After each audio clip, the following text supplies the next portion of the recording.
नमस्कार, कंज्यूमर अड्डा में आपका स्वागत है। आपके साथ मैं हूं विपिन भट्ट और आज हम बात करेंगे आपके दिल की, क्योंकि हार्ट अटैक है सबसे बड़ा किलर।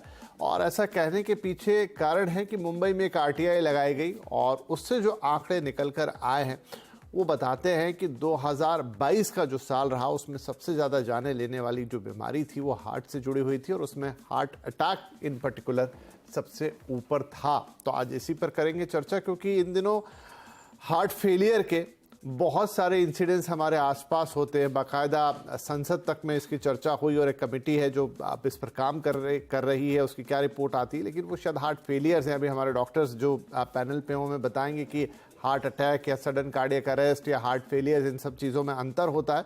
लेकिन एक कॉमन मैन के लिए भाई दिल से जुड़ी कोई भी बीमारी, चाहे हार्ट अटैक हो जाए, चाहे कोई, क्योंकि इन दिनों जैसा मैंने कहा कई दृश्य, कोई खेलता खेलता चला गया, कोई डांस करता करता, कोई जिम में, और रीज़न वही कि हार्ट फेल हो गया। लेकिन यहाँ बात हो रही है हार्ट अटैक की। तो चलिए एक नज़र डाल लेते हैं कि क्या कह रही है आरटीआई में मिले ये आंकड़े और क्यों हार्ट अटैक है सबसे बड़ा किलर, और फिर इस पर बातचीत शुरू करते हैं। तो आप देखिए, मुंबई में हार्ट अटैक से रोज 26 मौतें हो रही हैं, ये जानकारी, और ये 2022 का आंकड़ा है। आरटीआई में मिले 2022 के मौत के आंकड़े हैं। 26 लोग रोज हार्ट अटैक से अपनी जान गंवा रहे हैं। मुंबई में 10% मौतों के पीछे जो वजह है वो है दिल का दौरा, यानी कि हार्ट अटैक। इसके अलावा रिपोर्ट कहती है कि भारत में 28% मौतें हार्ट अटैक की बीमारी से, यानी करीब करीब हर तीसरी मौत जो है वो हार्ट अटैक से हो रही है। और 1990 में 15% मौतें हार्ट अटैक की बीमारी से ये जो बता रहा है। तो ये प्रतिशत वहाँ से यहाँ तक में लगभग दुगना हो गया है, यानी दिल की बीमारी बढ़ रही है। और ये भारत में भी नहीं, वर्ल्ड वाइड आंकड़े देखें तो वो भी लगभग इसी तरफ इशारा करते हैं, जहाँ पर हार्ट अटैक सबसे बड़ा किलर साबित हो रहा है। तो चलिए चर्चा की शुरुआत करते हैं। हमारे साथ जुड़ रहे हैं मेदांता हॉस्पिटल के vice chairman cardiology doctor Rajneesh Kapoor, Fortis Hiranandani hospital के consultant cardiology doctor Prashant Pawar और न्यूट्री हेल्थ की फाउंडर डॉक्टर शिखा शर्मा। आप सभी का बहुत बहुत स्वागत है। चूंकि रिपोर्ट मुंबई से ओरिजिनेट हुई है, इसलिए डॉक्टर प्रशांत आपके पास मैं पहले आ रहा हूं कि इस शहर में सबसे बड़ा किलर जो निकल कर आया वो हार्ट अटैक है। सबसे ज़्यादा लोगों की जान 2022 में हार्ट अटैक ने ली है। कोई खास कारण, कोई खास वजह इसके पीछे आप देखते हैं? पिछले 2-3 साल में यंग हार्ट अटैक बहुत कॉमन है। तो इसकी मेन रीजंस है लाइफस्टाइल। जो ये मेट्रोपॉलिटन सिटीज है, कॉस्मोपॉलिटन सिटीज है, इसमें लाइफस्टाइल इतनी खराब हो चुकी है कि we are just running around, हम खुद के लिए कुछ समय नहीं दे पा रहे। एक्सरसाइज का नामो निशान नहीं है, सीडेंटरी लाइफस्टाइल बढ़ते जा रही है, और जो खा रहे हैं that is all junk food. So main is lifestyle which is creating a trouble, and second is the stress, both work related stress या जो भी deadlines है specifically IT sectors में, and after this COVID lot of people have lost their jobs, so a lot of stress is there, and how they deal with this stress, that is very important. तो doctor साहब, people try to relieve their stress by binge drinking या smoking। जी, तो ये सब कारण है जिसकी वजह से ये हार्ट अटैक के मामले काफी बढ़ते जा रहे हैं। तो डॉक्टर साहब, जो आप कह रहे हैं कि लाइफस्टाइल और स्ट्रेस, तो ये तो अमूमन हर दूसरे शख्स को है या हर पहले शख्स को है, तो क्या हम सबको खतरा है? ये टिप ऑफ आइसबर्ग है जो हम देख रहे हैं आंकड़े, ये टिप ऑफ आइसबर्ग है। तो हो सकता है आने वाले लॉट। जी ठीक है, आपसे थोड़ा नेटवर्क यहाँ पे पुअर हुआ, हम बातचीत जारी रखेंगे।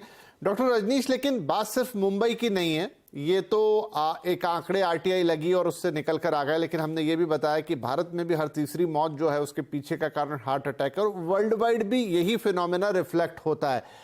तो क्या हार्ट से जुड़ी हुई डिसीजेज इतनी कॉमन है कि हर तीसरी मौत या दूसरी मौत उससे होती हुई दिखती है, या जैसे डॉक्टर प्रशांत कह रहे हैं कि अब सभी की लाइफ में स्ट्रेस का एक पर्टिकुलर लेवल तो आ ही चुका है, इन जनरल लाइफस्टाइल सबकी खराब हो चुकी है? अगर मैं सिर्फ भारत की बात करूं, क्योंकि दिनचर्याएं इस तरह की हो गई हैं, तो क्या सबको ही दिल की बीमारी का खतरा पैदा हो गया? और एक एडिशनल सवाल यहां मैं जोड़ देता हूं कि इन दिनों, पिछले दिनों जो हमने मौतें देखी, जिसका जिक्र मैंने शुरू में भी किया, हार्ट फेलियर हुए कि कोई नाचते नाचते गया, कोई जिम में चला गया, वो और ये क्या सेम है या अलग अलग चीजें हैं?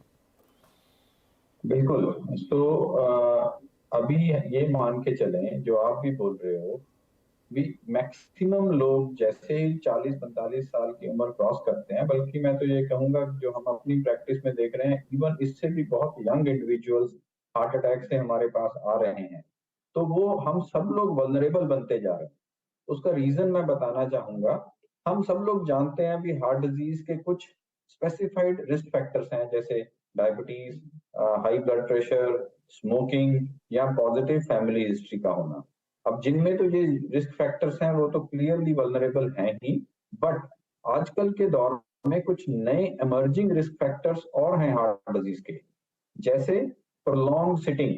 एक शोध के जरिए ये पता चला, जो लोग अपने ऑफिस में बैठकर सुबह से शाम तक बैठे रहते हैं और उनका कुछ एक्टिविटी नहीं है, उठ के चलने का भी एक्टिविटी नहीं है, prolonged sitting is considered now equivalent to cigarette smoking.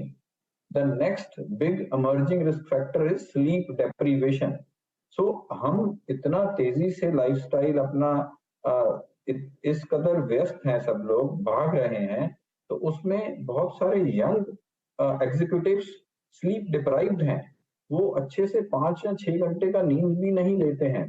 तो ये दो बड़े रिस्क फैक्टर्स फर्दर ट्रिगर कर रहे हैं आजकल के दौर में हार्ट अटैक्स को और सडन कार्डियक डेथ्स को। तो अब देखिए, कहीं ना कहीं किसी भी इंडिविजुअल में कोई ना कोई रिस्क फैक्टर तो है ही। स्ट्रेस बढ़ता जा रहा है, प्रोलॉन्ग सिटिंग है, सेडेंटरी लाइफस्टाइल है, स्लीप डेप्रिवेशन है, जो पहले के रिस्क फैक्टर्स हैं वो तो है ही। तो वल्नरेबिलिटी और रिस्क बहुत बढ़ गया है सोसाइटी में हर व्यक्ति को। तो इनको हम कैसे मैनेज करें या कैसे कंट्रोल करें वो एक अलग मुद्दा है, बट यस, हम सब लोग बहुत हाई रिस्क पे हैं। बहुत जरूरी है इस चीज को ना अभी हमें एड्रेस करना भी, हम आगे कैसे चलें ताकि इस विशियस साइकिल से बच सकें। Otherwise yes, I think with the time to come the heart disease is further going up and it will become more rampant, और इंडिया के अंदर बहुत ज्यादा प्रॉब्लम्स खड़ी होने वाली हैं यंग इंडिविजुअल्स को हार्ट अटैक की या सडन कार्डियक डेथ की।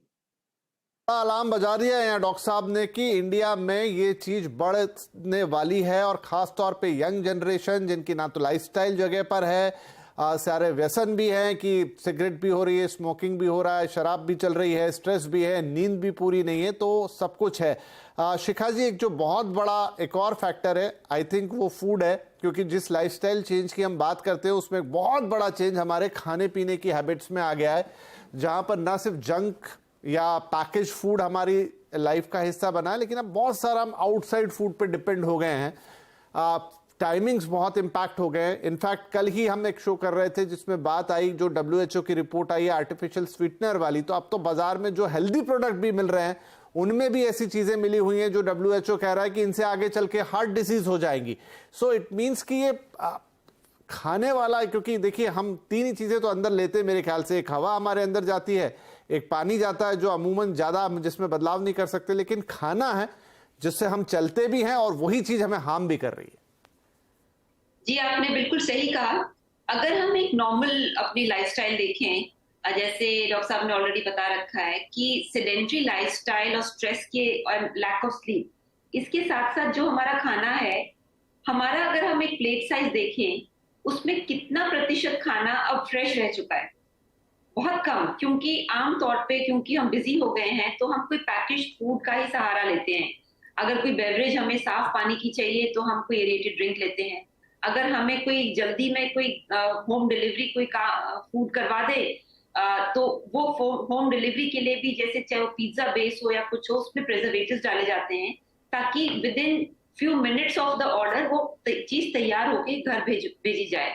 तो यानी हमारे खाने पीने में जो केमिकल्स आ रहे हैं, चाहे वो प्रिजर्वेटिव्स हैं, चाहे वो स्टेबलाइजर्स हैं, चाहे इमल्सिफायर्स हैं, चाहे कलर्स हैं, वो सारे हमारे शरीर में इन्फ्लेमेशन कॉज कर रहे हैं। जैसे कि आपने WHO स्टडी के बारे में बताया, एस्पार्टेम।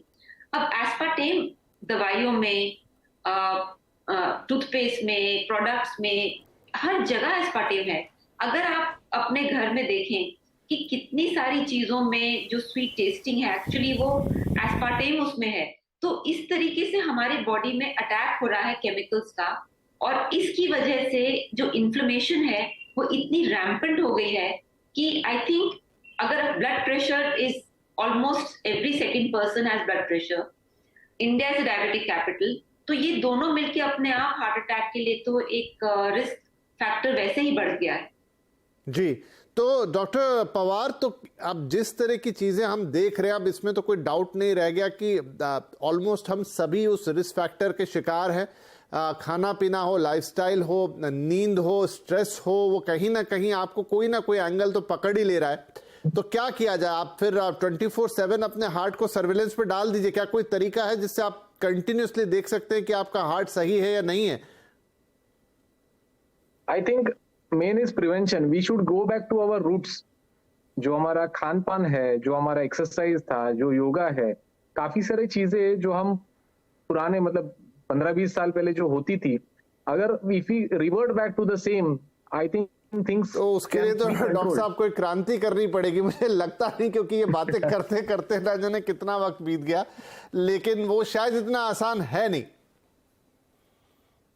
नहीं, आसान तो कोई भी नहीं रहता है, बट उसके लिए शुरुआत तो करनी पड़ती है। क्योंकि So नहीं डॉक्टर साहब, हो क्या गया ना कि जिस तरीके से हमारा पूरा इकोसिस्टम बन गया है, अर्बनाइजेशन की स्पीड बहुत ज्यादा है, आपको बड़े शहरों की तरफ आना पड़ रहा है नौकरी के लिए, फिर वहां हर छोटी छोटी चीज में जद्दोजहद। आप देखिए ना, इन दिनों जितने बड़े शहर हैं भारत के, ट्रैफिक की समस्या हो चली है, कहीं पानी नहीं है, रियल एस्टेट के इश्यूज हो गए हैं, तो हर जगह नोइंगली या अननोइंगली स्ट्रेस तो अपने आप खड़े हो गए।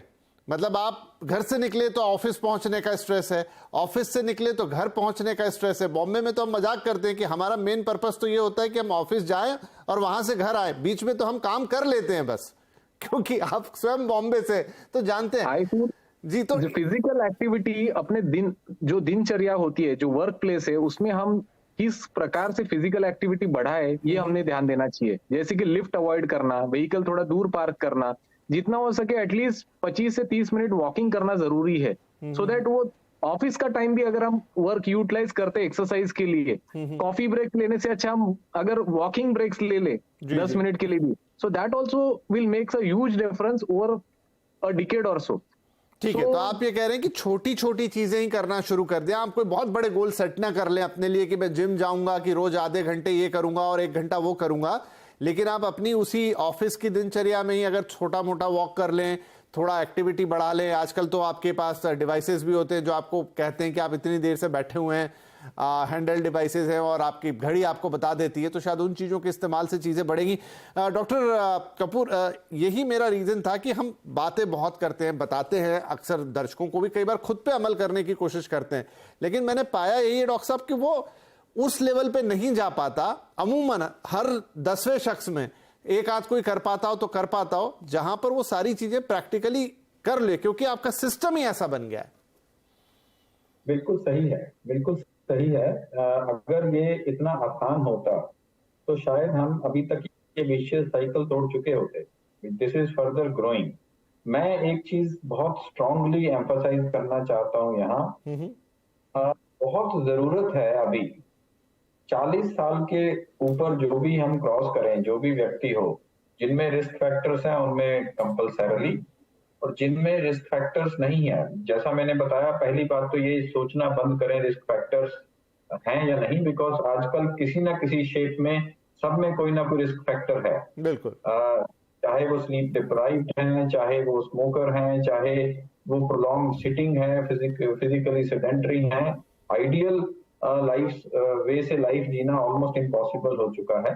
तो सब लोग 40 के बियॉन्ड एक अपना सीटी स्कैन जो हार्ट का होता है, अपने कोलेस्ट्रॉल लेवल्स, अपना शुगर लेवल जरूर चेक करें। मैंने ये देखा अपनी प्रैक्टिस के अंदर, जब किसी को ये पता चलता है कि उसके सीटी स्कैन में जो हार्ट की धमनी में अब उसका 40% या 50% ब्लॉकेज बनने लगा है या पनपने लगा है, तब उसका इन चीजों को एग्जीक्यूट करना जो हम बात कर रहे हैं, वो सीरियसनेस आता है उसकी सोच में। उससे पहले हर व्यक्ति ये सोच रहा है भी ये सब जो जिसको भी सडन कार्डियक डेथ हुआ या हार्ट अटैक हुआ, मे बी वो बहुत बीमार थे, मैं कभी इसकी चपेट में नहीं आ सकता। ये सबसे बड़ा मिथ है। अगर हमें ये मिथ को ब्रेक करना है तो हमें उसको दिखाना होगा, भैया आपकी आर्टरीज ये हैं, आपकी आर्टरीज की हेल्थ ये है। और वो तभी पॉसिबल है जब हम अपना ये थ्रेशोल्ड इस तो डॉक्टर साहब एक क्विक सप्लीमेंट्री क्वेश्चन मैं यहाँ पे कर रहा हूँ कि अक्सर सिंपल लेवल पे पहले आपका एक ईसीजी कर लिया जाता है, बहुत हुआ तो एक 2D इको कर लिया जाता है, लेकिन क्या उसमें तस्वीर साफ नहीं होती? जिस सीटी स्कैन की आपने बात की है वहीं पे पता चलेगा? बिल्कुल, मैं यही एक स्ट्रॉन्ग एड्रेस देना चाहता हूँ यहाँ। हम ईसीजी इको करते रहे हैं, बट ईसीजी इको से हमें अंदर की वैस्कुलर हेल्थ नहीं पता चल रही। हमें ये पता चल रहा है अभी तक हार्ट अटैक नहीं हुआ है, but how the coronary vascular health is in that person we don't know. हमें वो जानना है और तभी हम जाकर कुछ स्टेप्स ले पाएंगे, तब हम जाकर उनको रिस्क स्ट्रेटिफाई कर पाएंगे। जो पेशेंट्स जिनमें 60-70% ब्लॉकेज है वो बहुत ज्यादा वल्नरेबल होंगे आगे हार्ट टिश्यूज के लिए। जिनमें बहुत कम है 40-50% है वो बीच की कैटेगरी में आएंगे जो बिल्कुल नॉर्मल आर्टरीज है। क्योंकि आप सही कह रहे हैं, ऐसे केसेस हमने सुने जहां पर शायद ईसीजी और 2D को सब नॉर्मल निकले, लेकिन उन्हीं व्यक्ति का बाद में सीटी स्कैन हुआ तो पता चला ब्लॉकेज 70-80% तक है। हमारी रोज की प्रैक्टिस में हम इनन्यूमरेबल पेशेंट ऐसे देखते हैं। जो पेशेंट कहता है मुझे कोई प्रॉब्लम नहीं था, मुझे ऐसे ही किसी ने बताया भी सीटी करना चाहिए, और सीटी में 90% ब्लॉकेज पड़ा। अब जो 90% जिसको सिम्टम्स नहीं हुए वो बिल्कुल वल्नरेबल है एक एक्यूट हार्ट अटैक और इवन डेथ। बिल्कुल, ये बड़ी इंपॉर्टेंट बात है सर जो आपने बताई, क्योंकि अक्सर हम यही पूछते हैं कि कौन सा टेस्ट कराएं, क्या कराएं, कैसे पता चलेगा। आप कोई तो तरीका हो जिससे आपको आपकी हार्ट की एक्चुअल हेल्थ का पता चले। जो काफी बात लंबी हो गई तो मुझे एक छोटा सा क्विक ब्रेक लेना होगा। ब्रेक के बाद इसी चीज को और कि कैसे आप मॉनिटर कर सकते हैं, और मॉनिटर के साथ साथ दूसरी तरफ उसे सिचुएशन को इंप्रूव करने के लिए कम से कम 2-3 चीजें, चाहे वो खाने के लेवल पे हो, चाहे वो जो हैबिट्स है उनके लेवल पे हो, चाहे स्लीप के लेवल पे हो, अगर एक भी अपना ले तो थोड़ा इंप्रूवमेंट तो दिखेगा। एक छोटा ब्रेक, बातचीत जारी रहेगी।